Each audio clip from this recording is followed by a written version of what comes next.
नमस्कार मेरे प्यारे दोस्तों, मैं अखिलेश एक बार फिर आप सभी का अपने चैनल पर स्वागत करता हूं और आशा करता हूं, उम्मीद करता हूं आप सभी लोग अच्छे होंगे।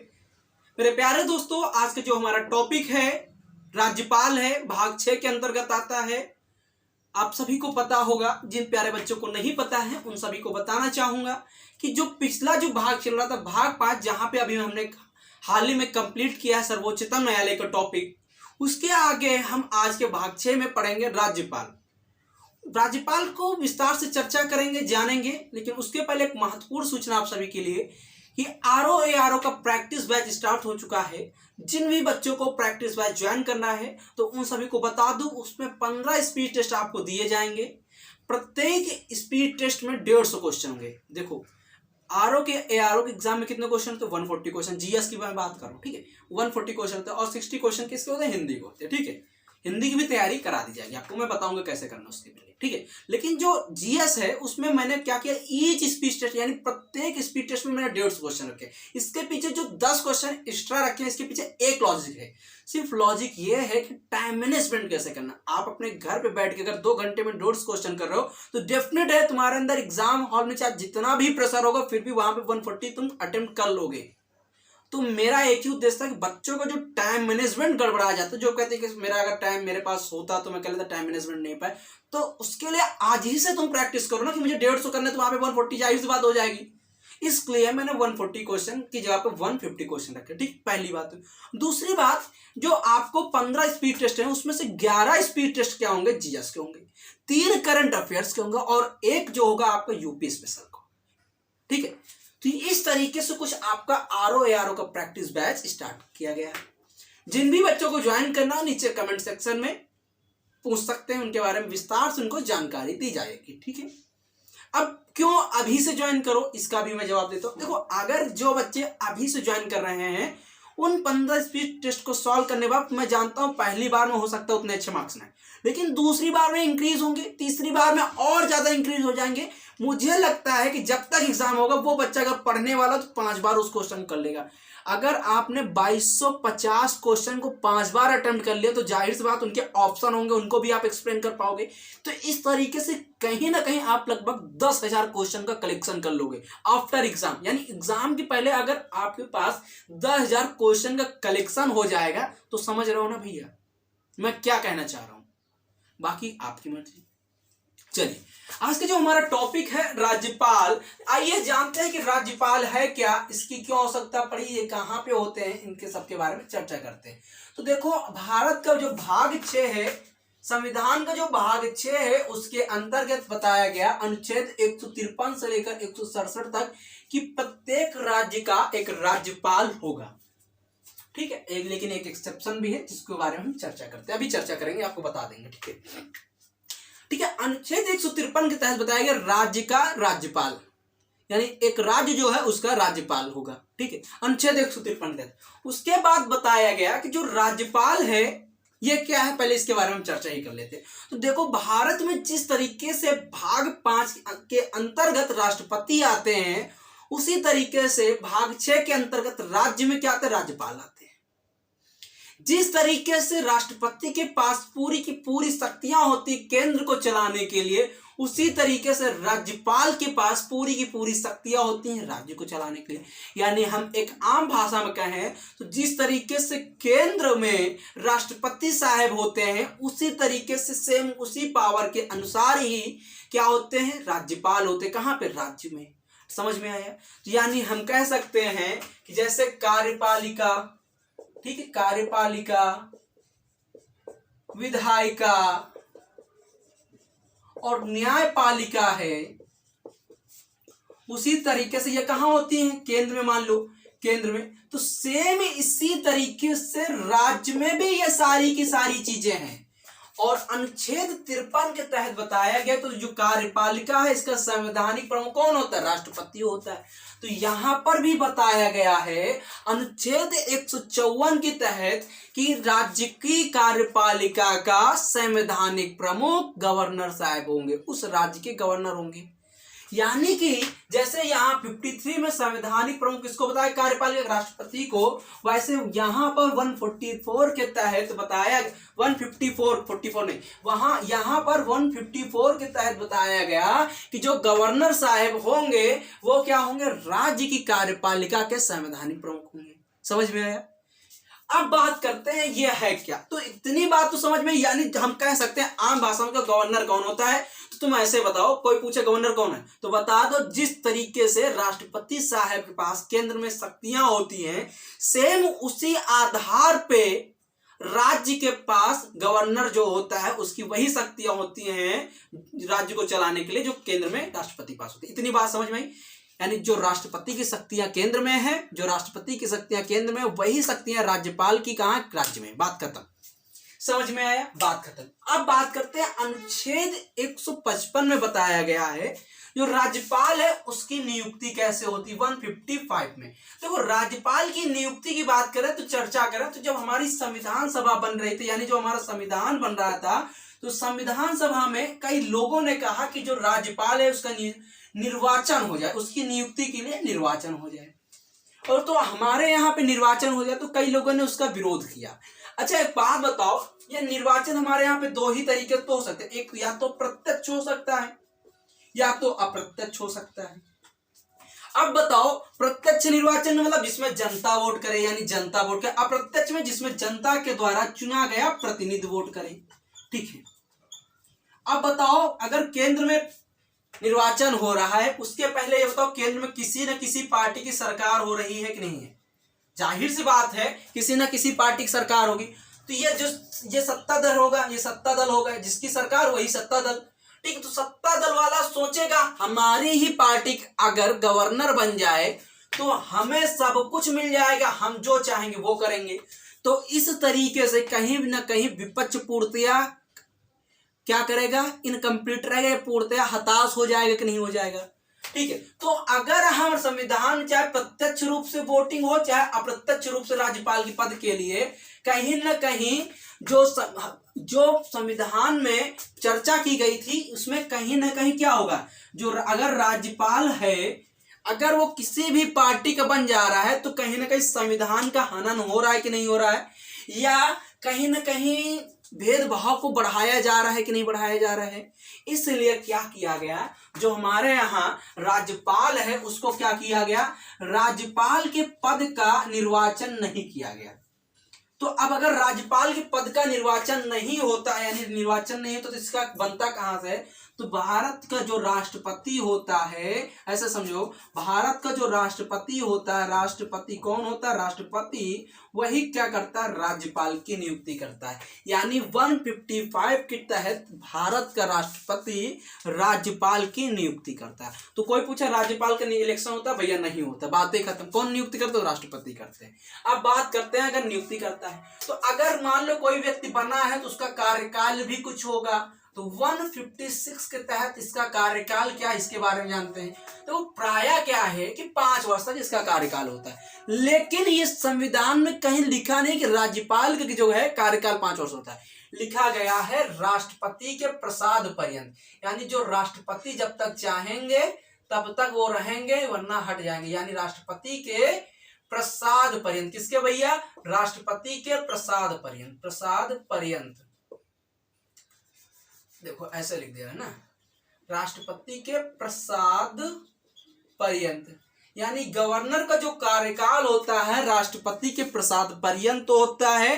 तो ये ना कोई लिख के आ जाना कि 5 वर्ष होता, टिक ना लगा चले आना 5 वर्ष, क्योंकि वहां पे ऑप्शन 5 वर्ष भी आएगा। तो देखना कहीं प्रसाद पर्यंत है, राष्ट्रपति की इच्छा के अनुसार अगर ऐसा कुछ लिख के आ रहा तो वही लगाना। समझ में आया? ठीक है। अब बात करते हैं 157 की बात करते हैं। यानी अगर राज्यपाल बनना है किसी व्यक्ति को तो उसके लिए कुछ अर्हताएं यानी योग्यताएं भी होनी चाहिए। हमने क्या देखा, नियुक्ति, पद का विवरण किसमें है, वो प्रमुख किसका होता है, वो कितना कार्यकाल, इतना देख ले। अगर अब हम बात करें जो राज्यपाल है, राज्यपाल जो है भैया, इसकी जो अर्हताएं यानी योग्यताएं, राज्यपाल बनने के लिए क्या क्या होना चाहिए, एलिजिबिलिटी क्या होनी चाहिए। जैसे हम लोग किसी फॉर्म को अप्लाई करते हैं, उसके पहले सरकार हमसे क्या मांगती है कि आपके अंदर ये योग्यताएं होनी चाहिए, तभी आप इस फॉर्म को अप्लाई कर पाएंगे, ठीक है। तो उसी तरीके से राज्यपाल बनने के लिए कुछ ना कुछ अर्हताएं होंगी। क्या होंगी? योग्यताएं, ठीक है, योग्यताएं। तो 157 में क्या कहा गया है? योग्यताएं। तो आइए देखते हैं। पहली बात तो वह भारत का नागरिक हो, यानी वो भारत का नागरिक हो, ठीक है, नागरिक हो। दूसरी बात वो क्या? 35 वर्ष की उम्र पूरी कर चुका हो, यानी 35 वर्ष का हो, ठीक है, समझ रहे हो, 34 वर्ष का ना हो, 35 वर्ष में हो, 35 वर्ष की उम्र पूरी कर चुका हो, यानी 35 का है तो कर लिया जाएगा, उसको मान लिया जाएगा, ठीक है। तो उसको भारत का राज्य का गवर्नर बनाया जा सकता है, गवर्नर जनरल, राज्य का गवर्नर बनाया जा सकता है, ठीक है। गवर्नर का मतलब राज्यपाल, ठीक है।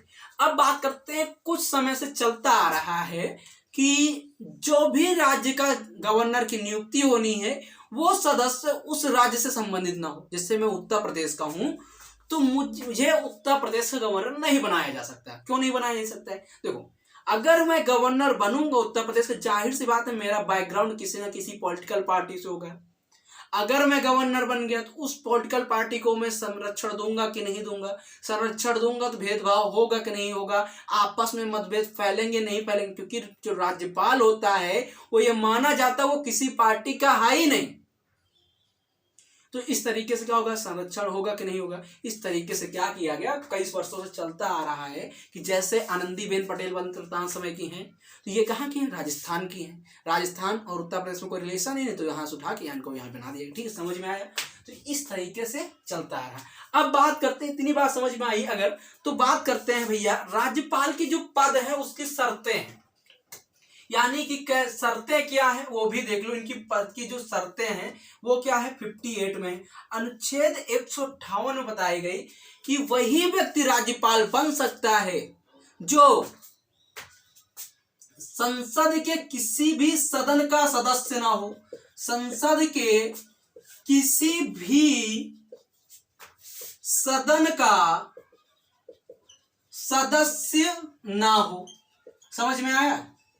संसद के किसी भी सदन का सदस्य ना। अब संसद के सदन कौन हो सकते? दो ही तो हो सकते हैं, या तो राज्यसभा हो सकता है, अरे भाई ये देखो, यहां देखो, दो ही तो सदन हो सकते हैं, या तो राज्यसभा हो सकता है या तो लोकसभा होता है, अथवा किसी भी विधानसभा या विधान मंडल का या विधान परिषद, यानी विधान मंडल में समझिएगा ना क्या आएगा, विधानसभा विधान परिषद, किसी भी राज्य की विधान मंडल में सदस्य ना हो, ठीक है। यानी कि वो कहीं ना कहीं किसी से संबंधित ना हो, न संसद के, न लोकसभा, न राज्यसभा से हो, न विधानसभा से, न विधान परिषद से हो, ठीक है, किसी भी जगह से सदस्य ना हो। अगर हो भी तो जैसे ही राज्यपाल का पद ग्रहण करेगा उसे उस पद से क्या देना होगा? इस्तीफा। अगर ये उसे मंजूर है तो तभी वो राज्यपाल बनेगा। समझ में आया?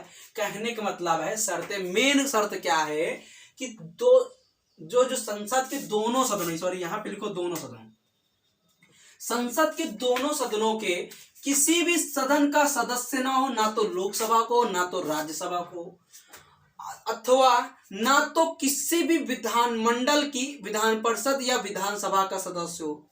अगर हो भी तो अगर मान लो वो है भी तो अगर वो जब राज्यपाल का पद ग्रहण करेगा तो उसे उस पद से इस्तीफा देना पड़ेगा जहां का सदस्य। अगर उसे ये शर्त मंजूर है तभी वो क्या बनेगा? गवर्नर बनेगा। इतनी बात समझ में आई? अगर इतनी बात समझ में आई तो मैं समझ गया भैया कि तुम्हें सब कुछ समझ में आ गया।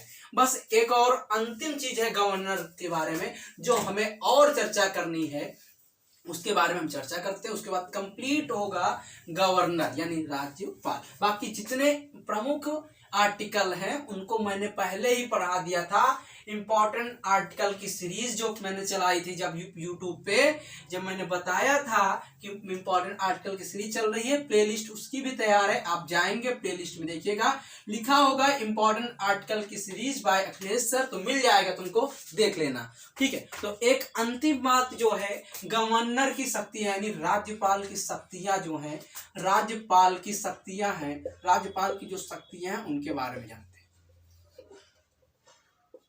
राज्यपाल की जो शक्तियां हैं उनमें से जिस तरीके से राष्ट्रपति के पास कार्यपालिका की शक्ति होती, किसकी? कार्यपालिका की शक्ति,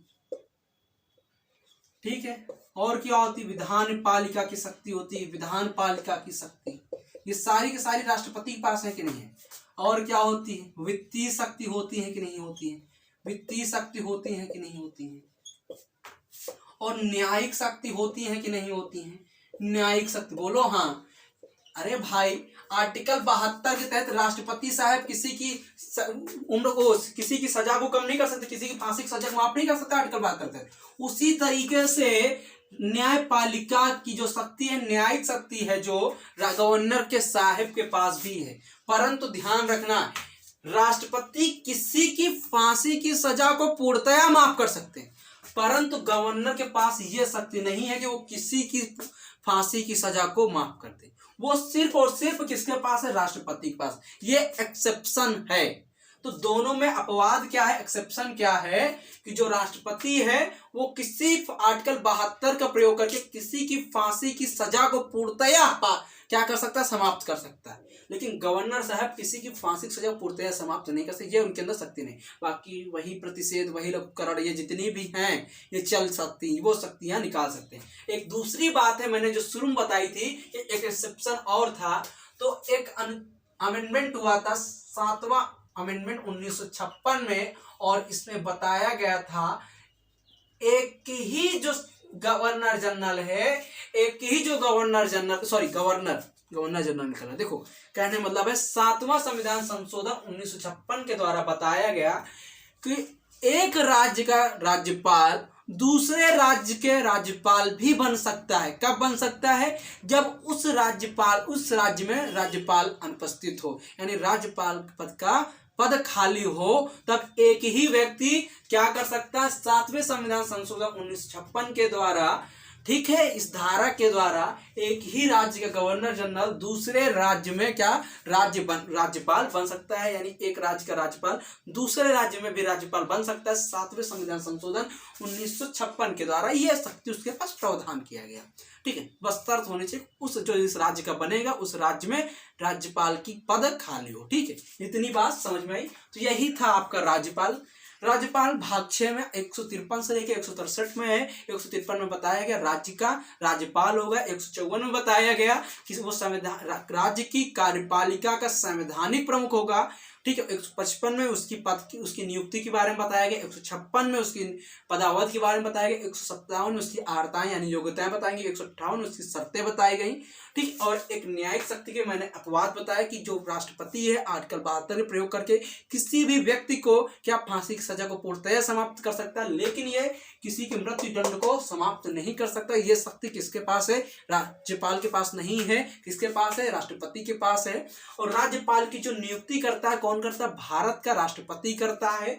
तो कहीं ना कहीं राष्ट्रपति को इसीलिए क्या बताया गया और ऊपर बताया, इसीलिए राष्ट्रपति जो है भारत का प्रथम नागरिक बताया गया है। राज्यपाल की यहाँ पे शक्तियों को सप्रेस किया गया, ठीक है। तो कहीं ना कहीं दोनों में डिफरेंस पावर भी बना रहा है, मेंटेन रहा है, इसलिए नहीं तो अगर इनको भी ये शक्ति मिले तो बराबर ना हो जाए। इसलिए राज्यपाल को राज्य का प्रमुख बताया गया और राष्ट्रपति को देश का प्रमुख बताया, ठीक है। समझ में आया? अगर इतनी बात समझ में तो उम्मीद करता हूँ और आशा करता हूँ आप सब कुछ समझ में आया।